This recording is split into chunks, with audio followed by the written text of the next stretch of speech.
Bom dia, peregrinos, peregrinas, ou boa tarde ou boa noite, depende da hora que você está vendo esse vídeo. Aqui é Guilherme, da associação, e tenho aqui mais umas quatro perguntas e respostas que deixaram, na verdade, quatro perguntas, né, que deixaram para nós aqui no nosso canal do YouTube. E é legal que dúvidas de um são dúvidas do outro também. E mesmo quem já peregrinou há muito tempo, já fez outros caminhos, às vezes tem dúvidas que a gente pensa que é simples, mas as pessoas passam por alguns perrenguezinhos lá. Então, se você acompanhar aqui, a minutagem está embaixo, tá? A última, eu acho que a última dúvida aqui, número 4, ou o último pedido de comentário, é uma coisa que todo mundo está passando por isso e está sendo muito pouco falado. Então, além de responder, eu vou fazer um videozinho sobre isso, para a gente ilustrar um pouco mais, colocar a devida importância no assunto, que é sobre furto. Tem muita gente sendo furtado. Pickpockets, né? Não existe violência, mas o furto ele é comum em algumas cidades grandes da Europa. A gente tem que prestar bastante atenção nisso e temos que falar sobre esse assunto de forma mais séria, tá? Então vamos a esse jogo de perguntas e respostas aqui do Caminho de Santiago. Se você tem alguma dúvida tua, deixa aqui abaixo e comenta também o que você acha da dúvida dos outros peregrinos. E coloca sempre o teu nome e a tua cidade, se você tiver alguma dúvida aqui, para a gente colocar no próximo vídeo. Tá? É uma interação bem gostosa essa aqui. Lembrar que você acessa muita informação do Caminho de Santiago no nosso site, tá? Para associados ou para quem também está fazendo a mentoria. Você tem muito conteúdo lá para preparação para Caminho de Santiago. Eu sei que é uma época bem solitária na preparação. A gente já sabe disso, faz muito tempo que a gente faz isso, faz muito tempo que a gente acompanha peregrinos, tá bom? Então vamos lá. Nazaré de Jacareí, vou ler aqui. Minhas perguntas são: se eu tiver necessidade de lavar roupa, ou alguma peça de roupa, existe essa possibilidade? Como funciona? Bom, são duas perguntas. Ela tem uma outra e que é sobre transporte, mas primeiro eu vou nessa aqui. Nazaré, se lava roupas nos caminhos de Santiago. Uma dica que eu dou para isso é, se você precisar lavar roupa, veja na descrição do albergue se existe serviço de lavanderia. Não é lavanderia que você entrega a sua roupa, geralmente são aquelas máquinas a moeda, né? Ou a crédito, que você paga ela é pré-paga, você lava a sua roupa. Essas máquinas, elas são para um volume bem grande de roupa, então se você tiver com mais gente no albergue, os peregrinos, às vezes, que como tem muito pouca roupa, acabam juntando roupa de várias pessoas para estar lavando lá. Economiza bastante. Então, geralmente tem um custo para secar e lavar, cada coisa diferente. E, às vezes, 4 euros para lavar, 4 euros para secar. Essas máquinas já têm o sabão todo lá que precisa. Você não precisa carregar sabão em pó, nem nada. Outra coisa é que, às vezes, peças pequenas, uma roupa de baixo, uma meia, alguma coisa assim, tem peregrino que lava, às vezes, na pia ou no tanque e bota para secar já.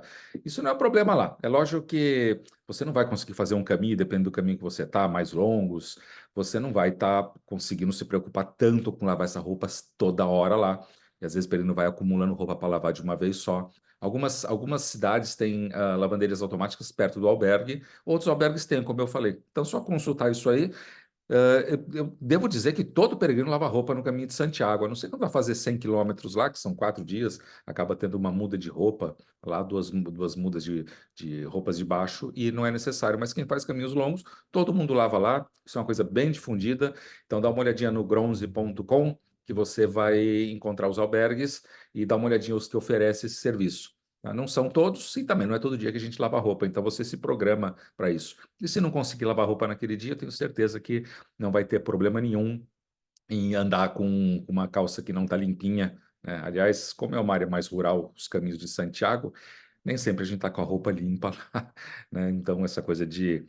Eu brinco assim que eu vejo peregrinos chegar na cidade de Santiago, que parece que foram surrados, atropelados e arrastados no chão, e tem alguns que chegam todos limpinhos lá. Eu não conheço essa tática para chegar arrumadinho em Santiago de Compostela. Então é sabido que no caminho todo a gente vai, lava a roupa, arruma as coisas e tal, mas as coisas sempre vão ficando um pouquinho para trás. Depende de cada um também. Tem gente que liga mais, gente que liga menos para isso. Mas fica tranquila que lavar roupa lá é super tranquilo, não envolve tempo, não é ficar batendo roupa em tanque, não. Bota na máquina, esperou, vai tomar um café, volta, bota na máquina de secar. Sai, vai tomar um café, vai jantar alguma coisa e volta, tá? Mas tenha tempo para isso. Tá? Não se coloca uma roupa para lavar às 10 da noite, às 9h30, porque é um ciclo que leva até 3 horas, ela vai secar. Tá joia?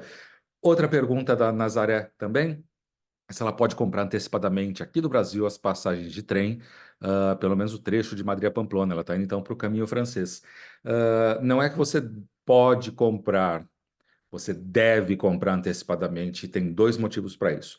Primeiro, que depende da época que você está indo, e eu espero que se você estiver indo numa época de alta densidade de peregrinos, né, épocas críticas, que eu falo que não é para estar no caminho de Santiago, eu explico bastante isso para os peregrinos, você pode ficar sem passagem lá. Esse é um ponto. Outra coisa é que as passagens compradas de véspera, no dia anterior, elas são muito mais caras. Então, se você pode se programar, e Caminho de Santiago, eu falo para vocês sempre, Caminho de Santiago é uma coisa que nada deve ser para a última hora, senão você vai estar perdendo dinheiro, senão você vai estar gastando tempo, se preparando errado e gastando com equipamentos errados.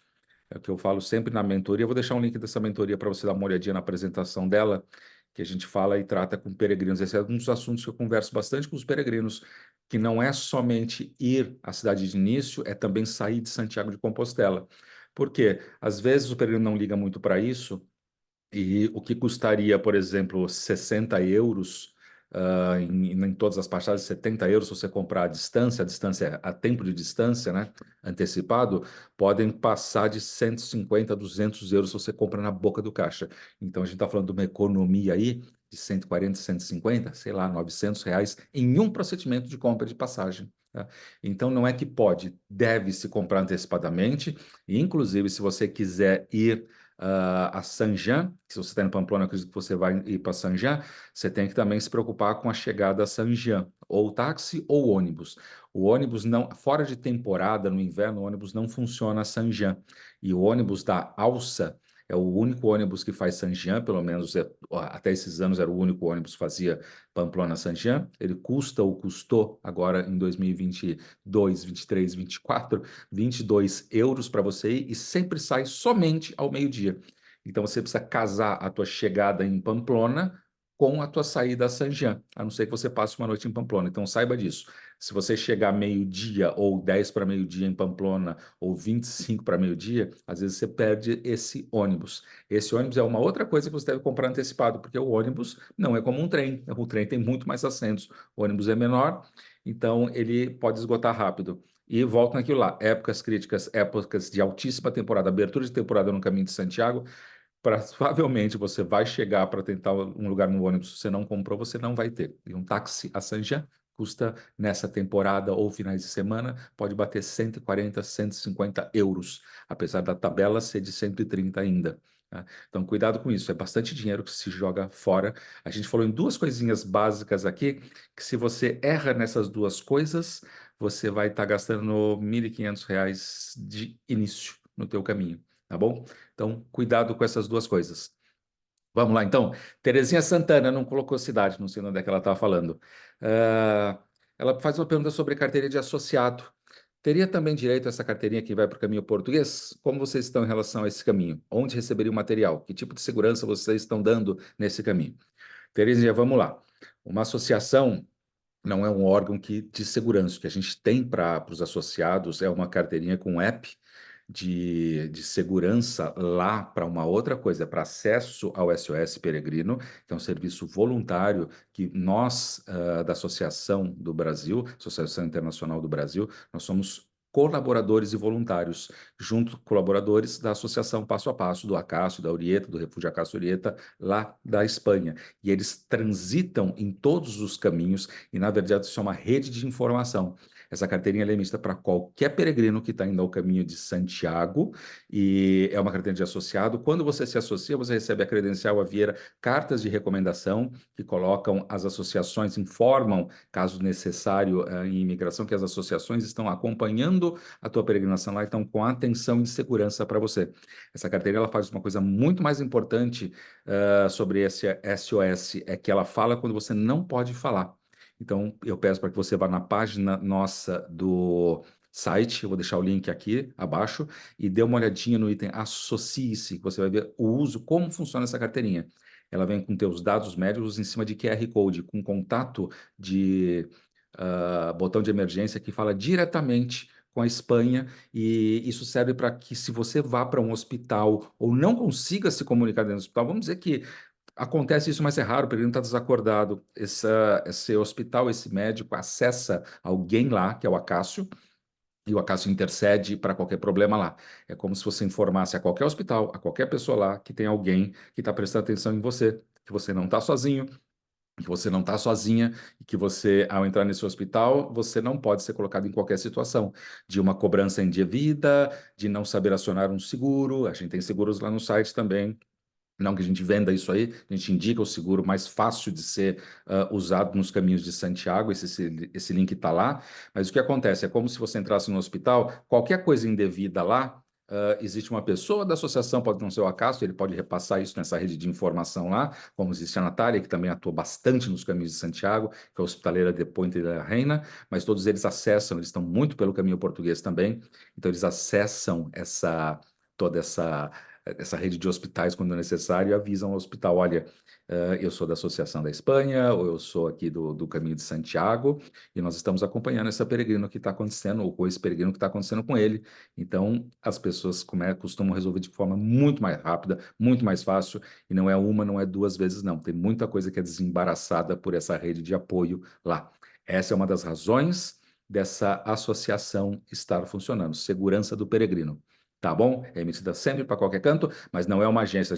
O que a gente promove não é uma associação, é um local de divulgação de informações sobre o Caminho de Santiago e suporte ao peregrino. Temos que ter cuidado com essa coisa de produtificar. Ao que eu ganho se eu for um associado? Se a ideia tua é essa, ou a ideia de qualquer peregrino é essa, com todo respeito, não é a associação não é uma instituição que talvez possa te ajudar da forma como você quer. Talvez você precise de uma agência de turismo, uma associação dá suporte, e é um suporte, a gente mudou completamente a régua de suporte para Caminho de Santiago, né? Mas não é o que a associação oferece, é o que nós todos fazemos como peregrinos, como hospitaleiros, como voluntários, para que o caminho de todos seja mais seguro. Tá joia? Então, acesse o site para dar uma olhadinha lá. Vou agora a mais uma pergunta. Lúcia Helena também não colocou a cidade. Já fiz 3 caminhos e o último fiz sozinha, e a minha maior preocupação é a lanterna, que não me deixa na mão. Ano passado fiquei na mão por causa de uma escolha errada. Dá a luz e me indica uma lanterna. Lúcia Helena, eu vou te indicar uma melhor lanterna do mundo que eu falo para os peregrinos que eu acompanho na preparação lá da mentoria. Vai uma dica super legal aqui. A lanterninha mais baratinha, aquela lanterninha de sapinho, de vaquinha que aperta um LED só, é isso que você precisa para Caminho de Santiago. Tem segurança, leva 2, porque aquela luzinha de relógio, aquilo não falha. E se aquilo lá você perdeu ou falhar, você paga 1 euro lá. Então, é uma lanterninha que você pode comprar também lá. Se você estiver perguntando sobre uma lanterna mais potente, eu já vou entender que você está querendo fazer o caminho de Santiago de noite ou andar à noite lá, que é uma coisa completamente desaconselhada. Não conte comigo para esse tipo de opinião, de você pegar uma lanterna mais forte falando que vai sair pela madrugada ou caminhar à noite no caminho de Santiago. Isso é extremamente perigoso. Não é perigoso desse jeito que as pessoas falam, mas por 2, 3 centímetros numa trilha que você não conhece, você torce teu pé e acabou talvez teu caminho de Santiago lá porque você quis caminhar à noite, porque você achou que era uma coisa legal lá. Estou falando de você, estou usando você como esse exemplo. Eu vou até mais longe nisso aí. Perigo duplo. Quando a pessoa vai usar uma lanterna porque chegou muito mais tarde no albergue ou no ponto de parada, significa que ela está sem luz e no fim de etapa. Então, o que acontece? Os teus pés estão mais bambos, você está dentro de uma trilha, não precisa ser uma trilha muito acidentada, mas, por exemplo, trilhas da descida da Cruz de Ferro são trilhas que eu acho completamente proibitivo o peregrino fazer isso na parte da noite ou sem luz. Eu acho completamente insano, completamente irregular, e um alto desrespeito você descer aquela trilha da Cruz de Ferro sem luz, como eu acho a mesma coisa com a descida a Roncesvalles. Tá? Como eu acho a subida do Sebreiro sem luz também, não se faz isso. Então, se você estiver pedindo uma indicação de lanterna maior com essa ideia, eu vou te dizer que eu oficialmente desaprovo esse tipo de conduta de peregrinos. Tá? Então, a lanterninha ela vai servir para você se locomover no albergue, daquela piscadinha para você ver o canto de porta onde você vai bater o teu dedo, para você abrir sua pochete, para você mexer na sua mochila. E essas lanternas menores fazem com que a luz seja muito boa no seu ambiente de usar ela e não seja uma lanterna de cabeça, onde você está fazendo um sol de uma luz dentro do albergue, ou uma lanterna maior, onde também você vai estar atrapalhando outros peregrinos lá. tá? Você está em lugares civilizados. Se você estiver sem luz num bosque ou numa floresta, significa que você está no lugar errado, na hora errada, ou no lugar certo, na hora errada. Fora isso, o caminho de Santiago é para ser feito de dia, e essa é a maior dica de segurança que eu dou nesses mais de 23 anos que eu frequento o caminho de Santiago, ou os caminhos de Santiago, tá?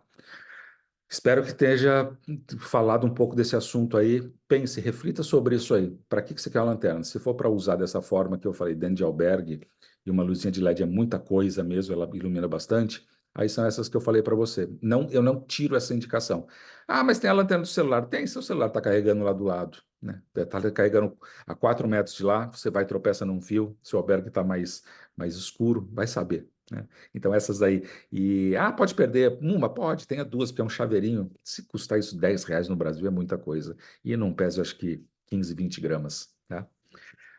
E agora a última, que eu falei que eu preciso fazer um vídeo maior sobre isso, do Luiz Ricardo Barros, de São Luís do Maranhão. Já fui furtado em Madrid, e ninguém fala disso. Poderia colocar uma luz no assunto?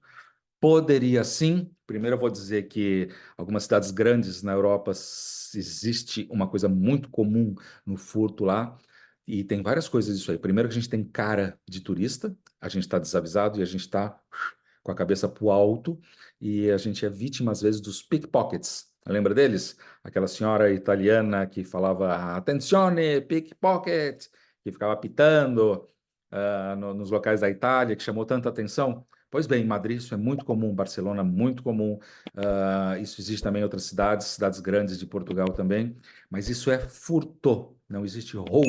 Roubo é quando tem violência, você não vai experimentar eventos de violência lá, você vai experimentar eventos de distração para pegar tuas coisas. Então, eu vou fazer um vídeo maior de dicas sobre isso na sequência desse aqui, sobre esses furtos, esses roubos que não existem lá, mas sim furtos, para que você possa se precaver, né? Eu já fui furtado, já fui furtado em Buenos Aires, numa coisa que é muito comum acontecer lá em Madrid, que é o furto por distração.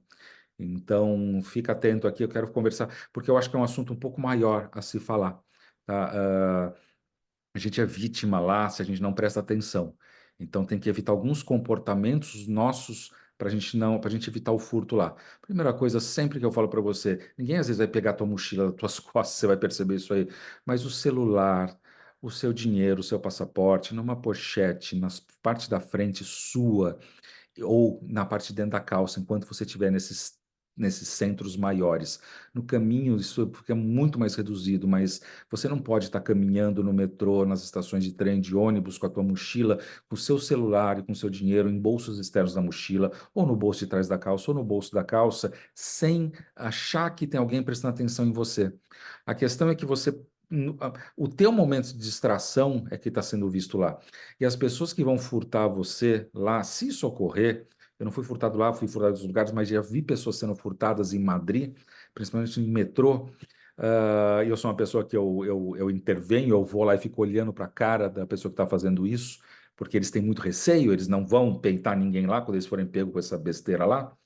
Mas o que eu vi lá é que quando isso é comum, né, a pessoa que vai te furtar não é uma pessoa que você acha que vai te furtar, tá? São as pessoas mais descaracterizadas, tá? Às vezes são pessoas com idade, às vezes são pessoas com aquela imagem que você fez, isso aqui não parece alguém que seja alguém mau, tá? São as pessoas às vezes vão te tirar uma informação. Então você não é de lá, você não é a pessoa para dar informação.